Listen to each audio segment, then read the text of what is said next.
الشناوي ودفاع النادي الاهلي بقى لهم ماتشين مش بيتفرجوا من ميامي، لا ولا بيتفرجوا حتى من الاستاد ولا قاعدين في المقصوره. دفاع الاهلي بالكامل بلا استثناءات بمحمد الشناوي بيتفرجوا على ماتشات الاهلي، سواء ماتش الاهلي وبالميراس او ماتش الاهلي وبورتو من هنا. يعني هم غالبا بيلعبوا في استاد القاهره، مش بيلعبوا في امريكا.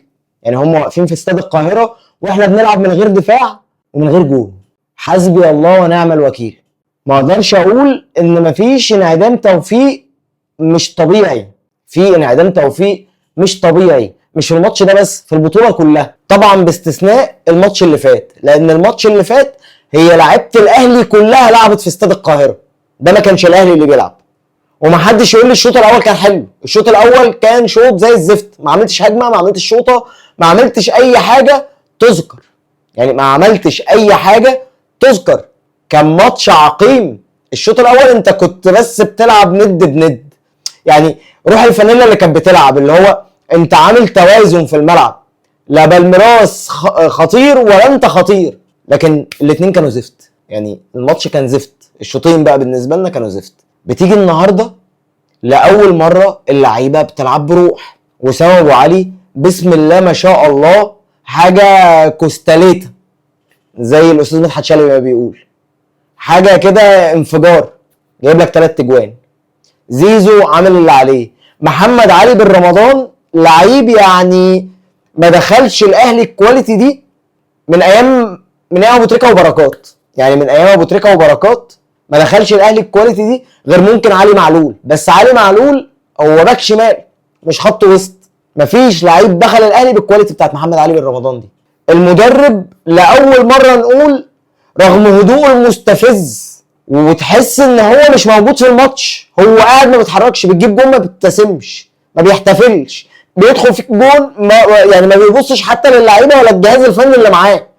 بس الراجل عامل تغييرات سليمه، عامل كل حاجه صح.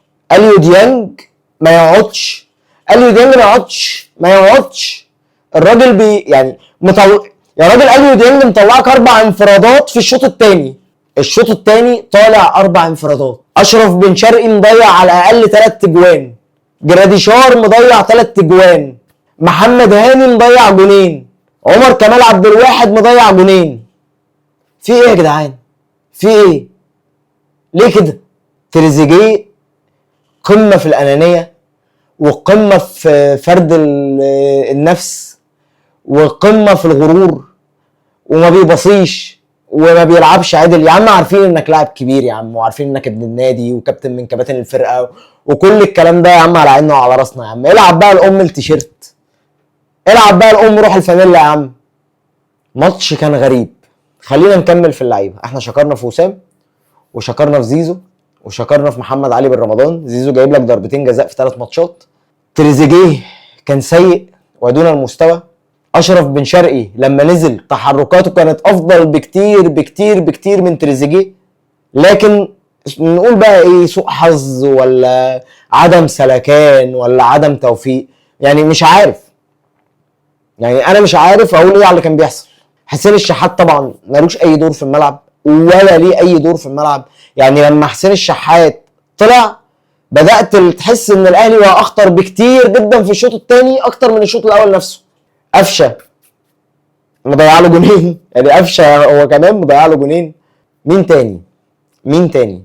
حمدي فتحي طبعا ما اعرفش هو طلع اصابه ولا طلع بقرار فني، بس ما كانش في احسن احواله. من الماتش اللي فات ما كانش في احسن احواله، والحمد لله انه طلع، لان ديانج لما نزل فرق كتير قوي في الملعب.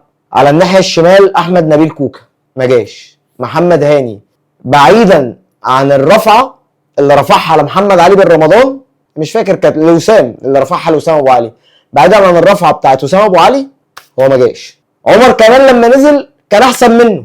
الناس بقى تزعل تتفلق، اللي يزعل يتفلق. عمر كمال احسن من محمد هاني، اي حد احسن من محمد هاني. لو جبت يعني اقول ايه، بس لو جبت سواق ميكروباص هيبقى احسن من محمد هاني.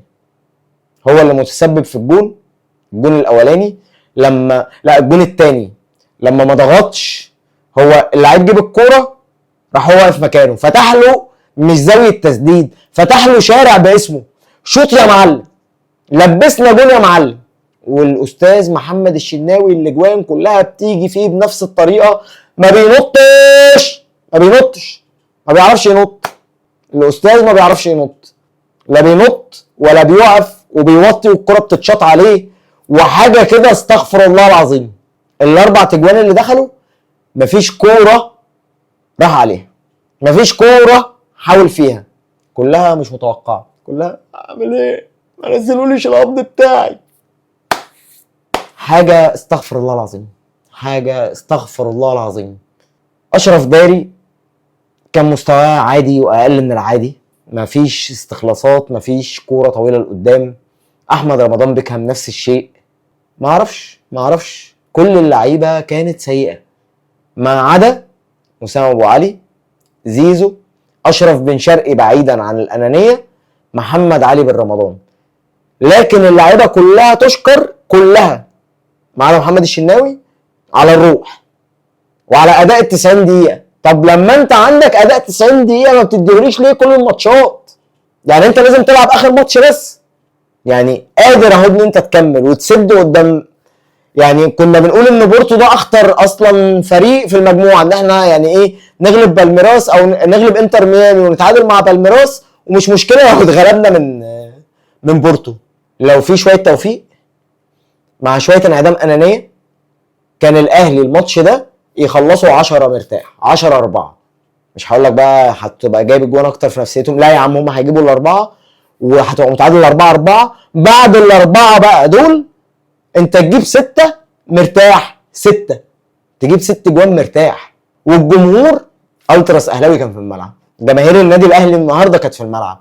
شفت كده الجماهير لما نادت للشناوي وتريزيجيه وقعدوا يتكلموا معاهم والتانيين سمعوا وقالوا حاضر وراحوا مشوا؟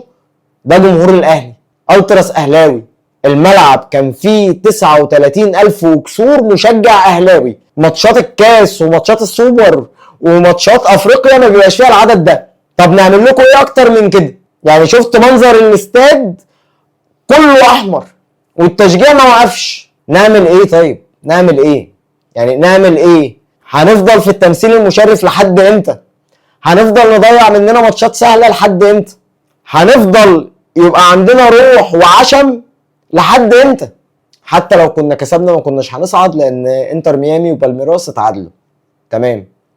ومش هتكلم في ضربه الجزاء بتاعه تريزيجيه اللي لو كان خلى وسام شاطها ولا زيزو شاطها كانت زمان فرصنا احسن وكان زماننا بننافس، لان انتر ميامي كده ما كانش هيبقى معاه 4 نقط. انتر ميامي كان هيبقى معاه 4 نقط، بس انت كنت بالمواجهات المباشره هتصعد. مش هتكلم في ده، مش هتكلم في ماتش بالميراس. انا بتكلم في اللي انا لسه محروق دمي منه، الاهلي وبورتو البرتغالي. كنت هتبقى اول مره في تاريخك تغلب فريق اوروبي في بطوله رسميه. بورتو البرتغالي اللي معاه 30 دوري ومعاه 2 دوري ابطال ومعاه 2 دوري ابطال اوروبا ومعاه 2 انتر كونتيننتال ومعاه 2 دوري اوروبي. طب عايز ايه طيب؟ عايز ايه؟ ماتش كانت كل الصحافه العالميه بص كانك خدت كاس العالم اللي كان هيتعمل فيه، وكان هيجيلكوا عروض كان هيجيلكوا عروض وفلوس بقى كتير وبالدولار وتروحوا تقعدوا مع محمد صلاح في انجلترا وتخرجوا معاه وتعرفوا تفسحوا زيه وكده. الاهلي مضيع كميه اجوان في الشوط الثاني غير طبيعيه. اكتر كره حرقت دمي في الماتش الكره بتاعت عمر كمال، الجون وقع على الارض، الجون على الارض وجنبيك 3 ومش متغطيين وهم مش اوفسايد، يعني مش متغطيين، يعني مفيش حد ماسكهم. باص لاي واحد فيهم الجون فاضي يروح شايط الكوره في المدافع فتخبط في ايده من الجنب فتبقى في حيز جسمه وما تحسبش ضربه جزاء وتطلع بره. معاك هجوم ياكل الاخضر واليابس، معاك هجوم ياكل الاخضر واليابس. خلينا عشان ننهي الفيديو نقول ايه اللي استشفناه من ال3 ماتشات دول ومن الماتش الودي اللي لعبناه. اليو ديانج ما يقعدش، لو بعكازين، لو عنده 2 صليبي واحد في رجله اليمين واحد في رجله الشمال، اليو ديانج لازم يبقى في الملعب.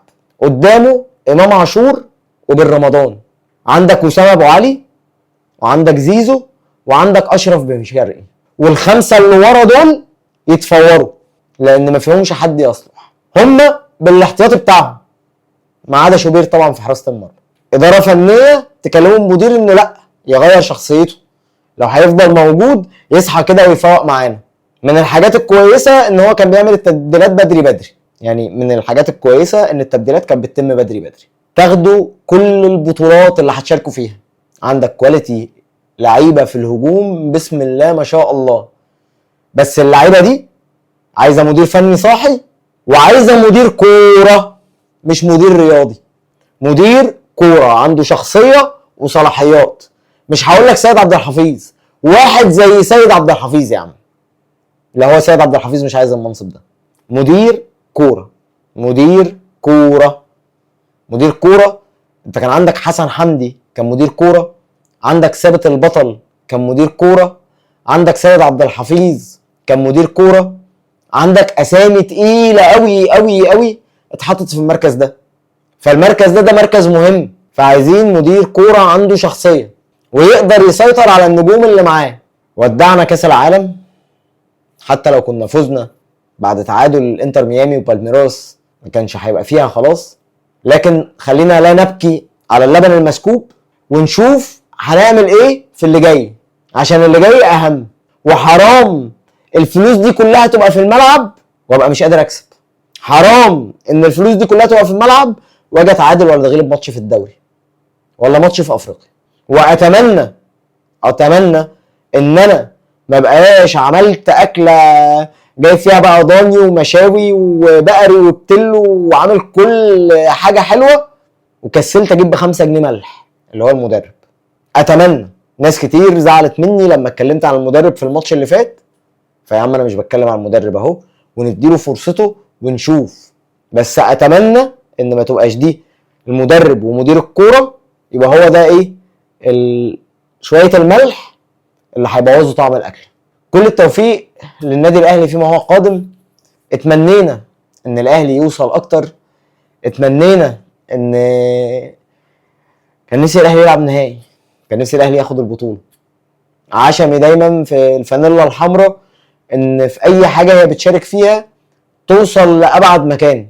فاتمنى ان اللي حصل ده يعني يكون انعدام حظ وانعدام توفيق، ما يبقاش عارفين الكلمه التانية ايه، خلينا نمشيها محسوبيه وظلم، لكن انتوا عارفين عندنا في مصر بنقولها ان هي بتكون ايه. كل دعواتنا لاهلنا في سوريا وفي العراق وفي لبنان وفي فلسطين وفي اليمن وفي قطر بالسلامه يا رب وبالنجاه، وربنا يصلح احوالنا جميعا واحوال كل الدول العربيه وكل الدول الاسلاميه وكل الناس المحبه للسلام من قلوبها بجد في العالم. وما ننساش الصلاه على اشرف الخلق اجمعين سيدنا محمد عليه افضل الصلاه والتسليم. السلام عليكم.